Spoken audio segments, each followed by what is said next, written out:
I'm Rachel. And I'm Amanda. This is episode 45 of Books and Bingos. This week, we're recommending new books out this March.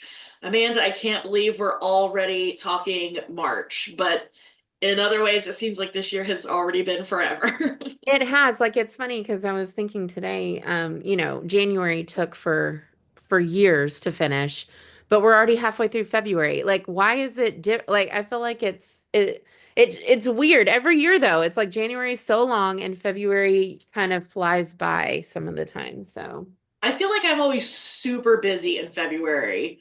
yeah. So I feel like that's why it goes so fast. January, I'm usually getting a lot of snow days. I'm chilling at home. February is just like go, go, go, go, go through the whole thing. So, Yeah.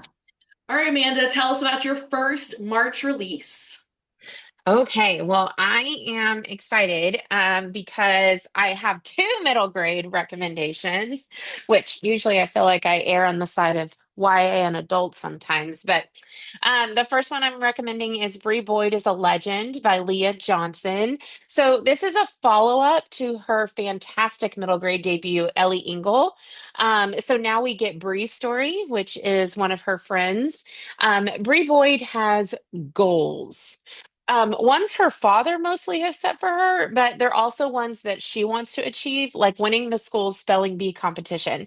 But when Brie has to move on to the next level of the competition, she finds herself easily distracted after a lightning strike gives her the ability to levitate items and people. So now Bree's life that was all about routine and order is just spiraling out of control.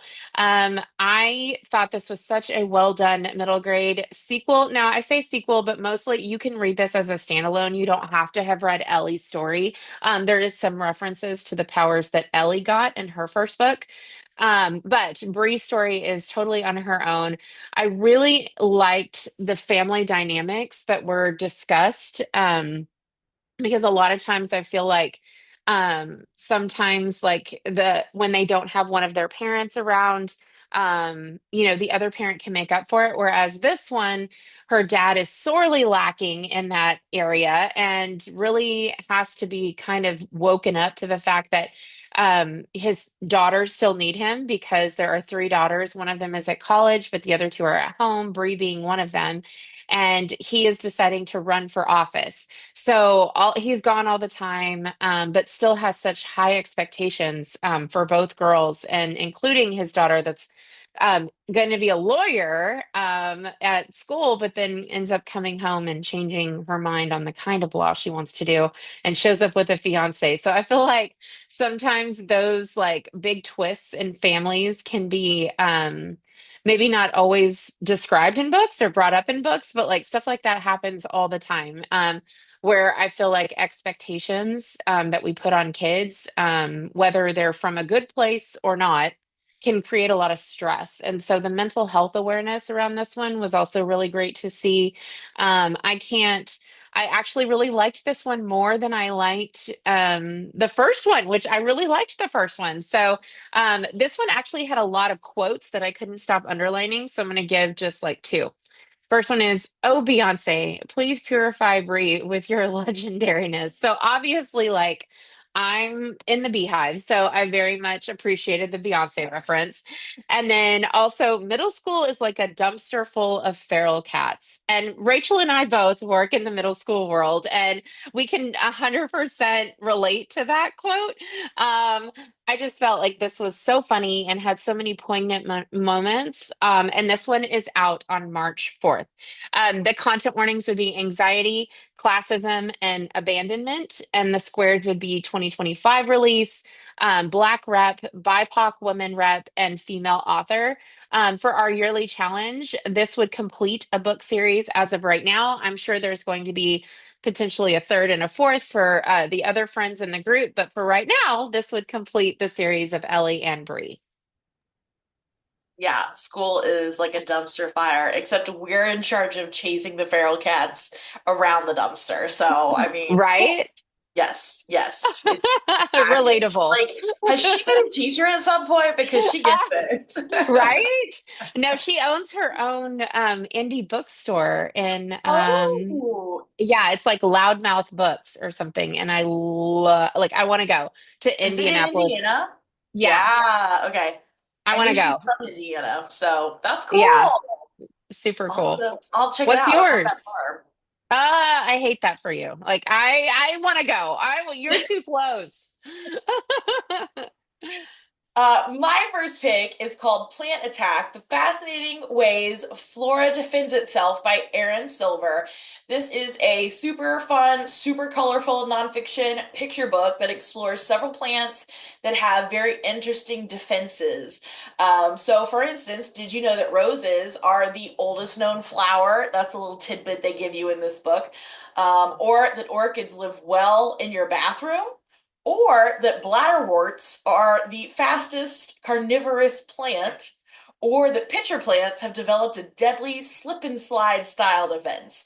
These are all factual learned here. Each flower is accompanied by a wonderful full spread illustration, the name of the plant, and its defense. Great for reading with the littles to just read at that level. But with older readers, you can also go a step further and read into the get to know me section and the fierce fact. Like I said, great for those upper elementary kids who still like the picture books and the nonfiction, particularly. It concludes with a human to plant connection and a glossary. As an adult, I really enjoyed reading and learning about all these plants, so this was a great title for all ages. I actually recommended this to some adults the other day because it was fascinating. This one comes out March 11th, and it will work for Square's 2025 release, female author, and nonfiction. I feel like there's like a challenge that we're doing. I can't remember which one, but it was like nonfiction about plants or the world or something like that. So maybe I'll read that one for that. It might be the pop sugar challenge. I can't remember which one. But I was like, where am I going to read a nonfiction book about plants? Like that's just not something I would normally pick up. This But this one. sounds interesting. Yeah. So I'm There's going to be excited. some that you've heard of before because obviously they mentioned the Venus flytrap, but there's several that I had never heard of before, and it was just fascinating. And just on a visual level, it's just beautiful anyway. So even if you're not interested in plants, you should take a look because it's adorable. Yeah, I think picture books often get overlooked, like past, third grade. And it's like, y'all, like even the high schoolers love getting back into like the picture books. I know so many high school librarians that pull it into their lessons or reading English teachers that use it too. So don't sleep on those picture books at all ages. I think they're great. All right, so my second pick is The Strongest Heart by Sadia Faruqi. And this is an upper middle grade story about living with someone who is struggling with mental illness. So, whereas my first recommendation was more on the lighthearted side of that, this one is going to fall more on the heavy side of dealing with various mental illnesses. So, Mo is our main character. And he says that he lives with a monster, and a monster that just happens to be his father. Abu has moods that can change as quickly as the wind, but it's something that Mo deals with, and he deals with it mostly alone. His mother has gone off to work on her fellowship, building a well for refugees, and now Mo and Abu have to must move from New York City, where Mo has grown up, to Houston, Texas, because they have nowhere else to live. His dad lost his job, and he then they move in with the dad's sister. So now Mo lives with his cousin and his aunt, and for the first time, he's not alone. His cousin Ryan is a sickly kid. He's timid and studious, whereas Mo kind of revels in his New York bad boy persona at his new school. And together, the two start volunteering at the local mosque, and Mo learns about his love for art and also like how art can be such great therapy, which is I actually just read that in another book too about how important that is. That was Danilo Was Here, and that was so great because it dealt with like the accordion, whereas using music music for therapy, and this one feels more like using art, and it helps him work out his feelings. So obviously, he has feelings of frustration, of rage, against like the lot in life that he has right now, his mom not being there, and then but his dad's rages and alcoholic rants keep Mo from ever truly relaxing because he's always waiting for the other shoe to drop. So, like, if his dad's in a good mood, we never know when that might change or flip. So if you've ever read Faruqi's books before, you'll be surprised that this is one of a more darker theme in this one, but it's definitely one of my new favorites of hers because of how real and gritty it was. Still in that middle grade world, it's not going to get too dark, but the author's note at the end really lets readers know about her own father's struggles with schizophrenia, which you can tell from Mo's character that everything he went through comes from experience. Obviously, I think it would be really hard to write a character like Mo without having experienced it yourself. There are folk tales told throughout the story that really added to it and helped describe like what Mo was going through in some cases, because Mo does love to read. And so he brings that element into it. So I very much recommend this book, and it comes out also on March 4th.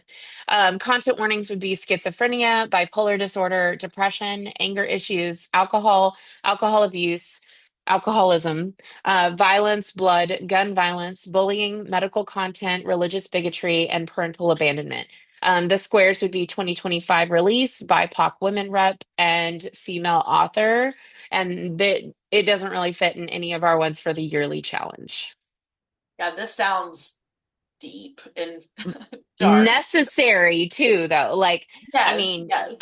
I know some kids at school that have parents that have that kind of a situation. So being able to see it reflected on the pages of books in our library is super important. But yes, definitely check those content warnings before diving into this one. Yeah, for sure. Because that does not sound like a me book. No, I don't think Rachel would enjoy. No, but She doesn't. this next one is much more my speed, and that Is It Real? The Loch Ness Monster by Candace Fleming. And I was super excited to see this on the book fair that we just opened this week. It is coming out March 4th, but like I mentioned, it's already out on our Scholastic fairs. So I actually got to read a hard copy, which was really fun. I was drawn in by the fact that it's Candace Fleming and the topic of the Loch Ness Monster because I'm always down to read about cryptids. But I stayed for the layout. It was presented so neat. It's presented to you as like a dossier for you. Notice the second person, the investigator, and it's giving you access to the handbook as you go along to guide you through your investigation on whether the Loch Ness Monster is real based on all the evidence that's been collected. And it keeps referring back to the handbook to help you determine what kind of evidence you have, whether it's believable, what you should be looking out for, how to take in witness and expert testimony, how to decide if they're good witnesses, good experts, and all kinds of other key information skills. I just thought it was absolutely fantastic. And to do it in such a neat way with a topic that's going to draw the kids in, I just thought was amazing. So fantastic for use with research or digital literacy lessons, or just as a high interest read for some of your more reluctant readers. So absolutely love this format, love the content, and we love Candace. She's amazing. Of course, we're going to read her when she comes out. So if you're having a book fair coming up, definitely check out for that with Scholastic. Otherwise, it should be available on March 4th. This will work for the 2025 release, Square nonfiction and female author. Yeah, so in April, when we do our April new releases, I will be doing Death in the Jungle by Candace Fleming because oh my gosh, that was probably the best. I mean, I'll get into it later, but it was like literally one of my favorite nonfiction books I have ever read. She always knocks it out of the park. So if you're looking for, do you find that this one about Loch Ness, I mean, I know you said it's written in like that dossier format, but like she also can write the nonfiction that feels like you're reading a story. Like that's what Death in the Jungle was. It felt like fiction. But obviously it really happened, and and it's not a topic that like I know a whole lot about, but it was about the Jonestown murders, and I hadn't really read a whole lot about that. So I was engrossed. Like I could not put it down. She's amazing. Well, and that's just it with this one with the second person. I mean, she's literally bringing you into the story. You're the investigator. You're the one working through all of the evidence, all the witness testimony, all the video evidence, and you're being told what you're typing into the computer to search. So, I mean, it's just so well done that I do think that it's going to be a lot of fun on just multiple levels. So, another win for Candace, obviously. Yes, we love her. And those are our recommendations for the week. If you have questions, suggestions, or comments, reach out on social media at Books and Bingos or email us at booksandbingos@gmail.com. Thanks for listening and join us again next week when we'll be recommending books from our favorite genres. Happy reading!